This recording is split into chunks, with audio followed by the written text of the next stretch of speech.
Salve teman-teman semuanya, selamat pagi. Semoga Tuhan Yesus selalu memberkati dan melindungi kita semua pada hari ini. Nah, di sini kita akan membahas tentang sejarah gereja Indonesia dengan topik yaitu tantangan gereja Katolik di era reformasi.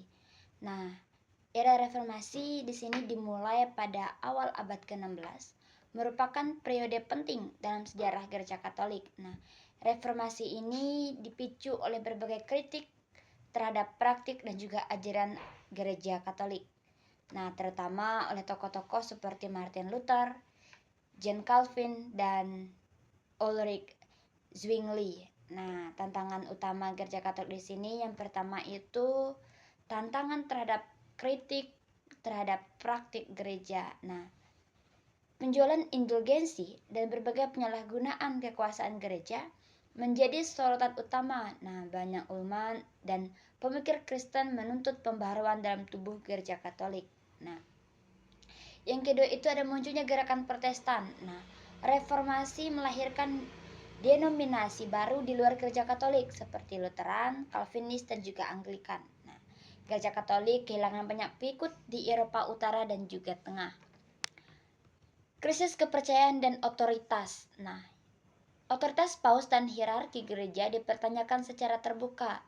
Banyak umat mulai membaca Alkitab sendiri dan menafsirkan ajaran Kristen secara mandiri. Nah, perpecahan dan konflik sosial politik. Reformasi memicu konflik dan perang agama di berbagai wilayah Eropa. Nah, hubungan antara gereja Katolik dan negara mengalami perubahan besar pada saat itu.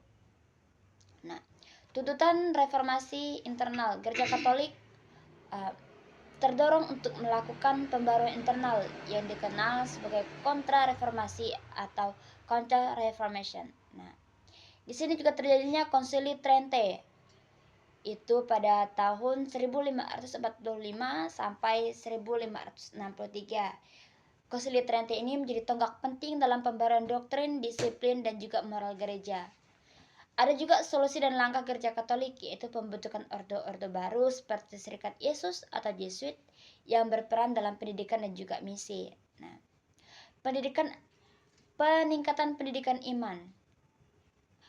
Peningkatan pendidikan imam agar para pemimpin gereja lebih siap menghadapi tantangan zaman, pembaruan liturgi dan juga disiplin gereja. Nah, untuk memperbaiki kehidupan rohani umat dan para klerus, penguatan katekese dan pengajaran supaya umat memahami ajaran gereja dengan benar. Nah, era reformasi di sini menegaskan bahwa era reformasi adalah sebuah tantangan besar bagi gereja Katolik, namun juga menjadi momentum untuk pembaruan internal yang memperkuat gereja hingga saat ini.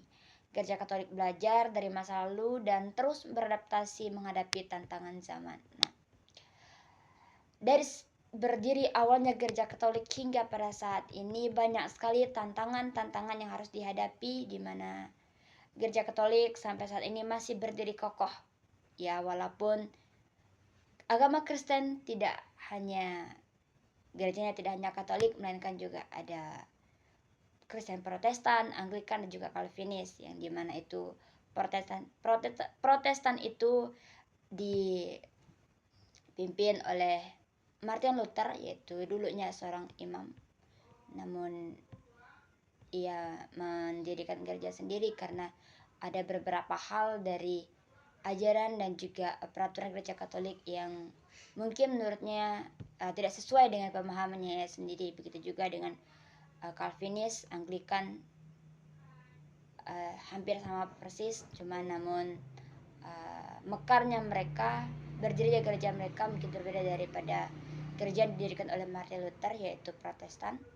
Nah, namun kita masih bersyukur hingga saat ini gereja Katolik masih berdiri kokoh ya dengan gereja Katolik itu sendiri. Kalau gereja Protestan itu banyak sekali, ada ratusan gereja Protestan. Namun gereja Katolik ya tetap Katolik, dulu Katolik sampai sekarang tetap Katolik. Nah, teman-teman semuanya, terima kasih karena sudah belajar bersama saya. Dengan saya Marcella Oktavika Yosia, saya pamit undur diri. Terima kasih.